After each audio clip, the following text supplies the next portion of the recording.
आज का ब्लॉग होने वाला पूरा घर से लेकर कॉलेज तक के लिए। राम राम भाइयों, तो आप सबका स्वागत है मेरे नए ब्लॉग में।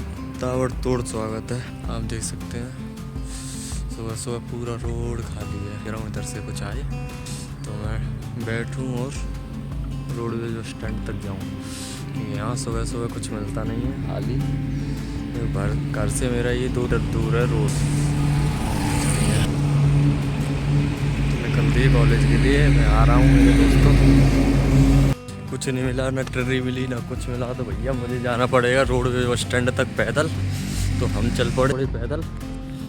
देखना ये है कि रास्ते में कुछ मिलता है कि नहीं, मिलेगा तो ठीक, ना मिलेगा तो ठीक। मैं दिखाऊंगा कि एटा के अंदर जो बनने जा रहा है नया रेलवे स्टेशन, उसका 389 करोड़ का टेंडर उठाया। तो आपको मैं दिखाऊँ, मेरे पीछे जो दिखाई दे रहा होगा वो सब कंस्ट्रक्शन का काम चल रहा है। आज मैं जा रहा हूँ अपने कॉलेज, क्योंकि मैं आया हुआ था दवा लेने अपने एटा में।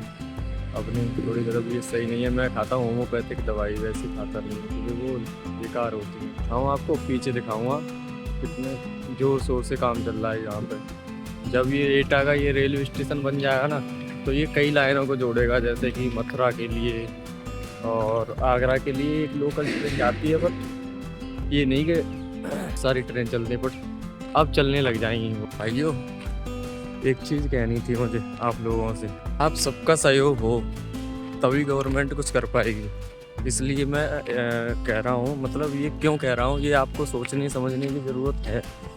क्योंकि इसलिए कह रहा हूँ कि भाई हम लोग क्या करते हैं कि जो कूड़ा होता है ना, कूड़ा उसको कहीं भी पटक देते हैं। अब यहाँ पे देखो इतनी पूरे में गंदगी पड़ी है।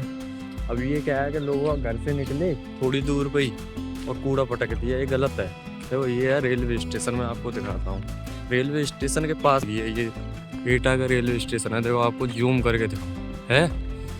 अभी नया टेंडर उठाता है इसका 389 करोड़ का, 395 करोड़ का। तो उससे रेलवे की ये पूरी बिल्डिंग बनने की पूरी पीछे, तो नया स्टेशन बनने में। और 1-2 साल में ये स्टेशन चालू हो जाएगा।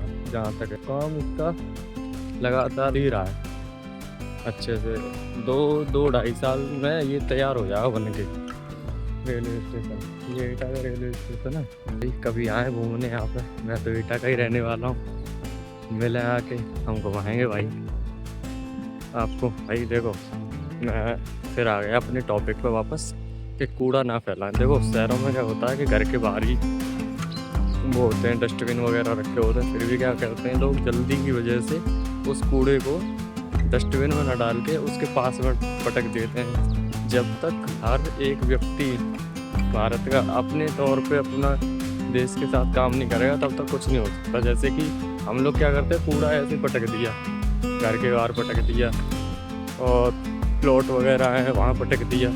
ये गलत है भाई, तुम फैला रहे हो। ये बीमारी तुम्हें घेरेंगी, तुम्हारे बच्चों को घेरेंगी, और किसी को नहीं घेरेंगी। तो इसलिए मेरा मानना है कि आपको भी मिलकर काम करना होगा, तब कहीं जाके ये काम होगा। नहीं अन्यथा आप लोग खुद जिम्मेदार हों इस चीज़ के लिए। क्योंकि आप डस्टबिन में कूड़ा ना फेंक के तुम साइड में फेंक रहे हो, तो इसका मतलब सीधा से ये है कि तुम अपने देश को लेके सचेत नहीं है, ना अपने बच्चों को लेके।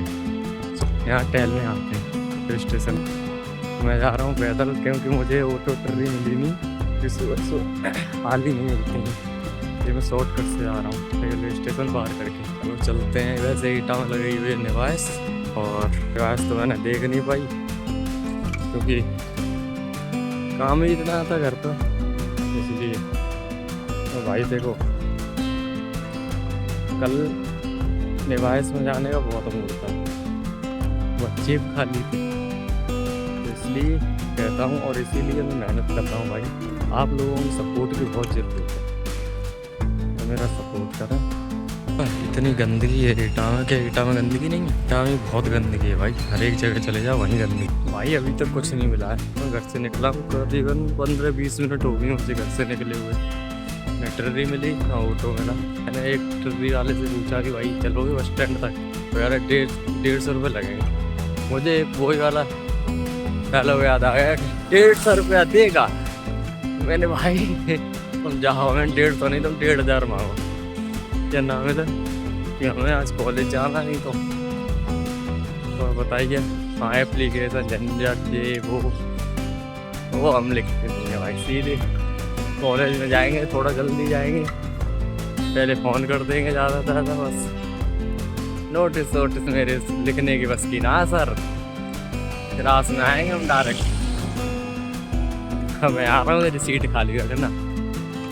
वो जानकारी आप सबकी जानकारी के लिए बता दूँ, अभी मैं चल रहा हूँ रेलवे रोड पर, तो यहाँ से करीबन मुझे लग जाएंगी 5 मिनट और लग जाएंगे बस स्टैंड तक पहुँचने में, क्योंकि रेलवे रोड से कुछ मिलता नहीं है। ऑटो टर्री खाली मार्केट में ज़्यादा चलते हैं, बट दिन में तो कहीं से भी मिल जाता है, बट इतने टाइम नहीं मिलता, बस यही दिक्कत है और कुछ नहीं। एग्जाम में तो वैसे 24 घंटे वाहन मिलते हैं। आज होटल खुला है इधर पीछे मेरे, ये हनुमान गढ़ी है,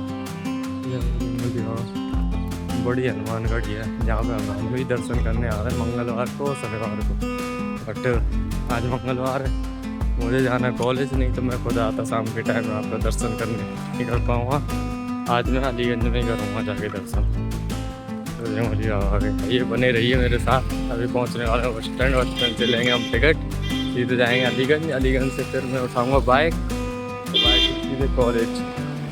क्योंकि भाई मंजिल मेरी बहुत दूर, तो भाई आप लोग सपोर्ट करें, क्योंकि रिस्पॉन्स नहीं आ रहा। 50-60 व्यूज़ से ज़्यादा आ रहे नहीं हैं, तो फिर अंदर से डिमोटिवेशन बोलते हैं वो होता है, आ रहा है अंदर से मोटिवेशन नहीं आ रहा है। कम से कम एक बार वायरल तो कर दो। आ चुका है एटा ये चौराहे पंडित भाई पर, ये है यहाँ से चली गई, ये अलीगढ़ वाली रास्ता है। इधर है सामने सीधे ये जो जूम कर रहा हूँ, ये है वागड़ आगरा वाली रास्ता, और ये है सीधी जहाँ पे हम जा रहे हैं गंज वाली रास्ता। और ये माया पैलेस नाम तो सुना ही होगा, सबसे बड़ा होटल है प्रिया रेस्टोरेंट के पास में। तो भाइयों रिएक्शन देख रहे हो तुम, ये चीज़ देखता हूँ बस, खाली हंसता है इंसान। बस एक बार तुमने अंदर से हिम्मत बांध ली तो मुझे कौन क्या कह रहा है, देख रहा है, हंस रहा है या फिर कुछ भी कह रहा है, उससे मुझे कोई फ़र्क नहीं पड़ता। फिर तुम कर जाओगे भाई, तो तुम उतरना ब्लॉगर की लाइफ में, नहीं तो ब्लॉगर की लाइफ भाई ऐसे ही आसान नहीं है। क्यों? अगर तुम ये सोचोगे कि वो क्या देख रहा है, हंस रहा है, तो नहीं सक्सेस हो पाओगे बाबू। तो मैं क्या लाडले, ब्लॉग तो ऐसे ही बनाएगा, ब्लॉगिंग ऐसे ही करेंगे, चाहे हंसो गाओ दो, हमें फ़र्क नहीं पड़ता। हम तो बस कैमरे के सामने हमें जो मर्जी आएगी वो बोलेंगे बस। और हम आ चुके हैं बस स्टैंड के पास, और हमें लेनी है टिकट। बस में बैठ के सीधे आ रहे हैं हम कॉलेज। तो बच्चों आ रहे हैं तुम्हारे चाचा, नमस्ते बोलो जल्दी। एटा का बस स्टैंड है, और अब मैं बैठने वाला हूँ अपने कॉलेज के लिए। यहाँ से फरुखाबाद मैं दिखाता हूँ आज तुम्हें, 76 रुपये की कम से कम टिकट आती है यहाँ से वहाँ तक की, और 10 रुपये उधर लग जाते हैं। भाई बहुत देर हो गई खड़े हुए, अभी तक बस नहीं मिली है अलीगंज के लिए, और हो सकता है आज मैं लेट हो जाऊँ कॉलेज के लिए। आगे भैया हम अलीगंज, एटा से कॉलेज तक का सफ़र। ख़ास तौर पे ब्लॉगर की लाइफ में तो सबसे बड़ी दिक्कत ये है, मार्केट में से निकलेंगे लोगों की नज़र सीधे तुम्हारे चेहरे पे, हंसते हो रहे देखते, हंसने दो, यहाँ फ़र्क नहीं पड़ता। एक दिन ऐसा आएगा ये सभी जान जाएंगे। मैं आ चुका अलीगंज, गाड़ी पड़ी है पंचर, घर पे जाके पंचर जुड़वाऊँगा, उसके बाद बाइक लेके निकलूँगा। फल वगैरह की दुकान है, यहीं से कभी कभी केले वगैरह ले जाता हूँ, सब्जी भी ले जाता हूँ। और ये रास्ते मैं बैठ चुका हूँ अपने घर के लिए, वहाँ से उठाऊँगा बाइक, फिर आऊँगा कॉलेज। ऑटो में बैठ चुका हूँ। आज का व्लॉग होने वाला पूरा घर से लेके कॉलेज तक के लिए।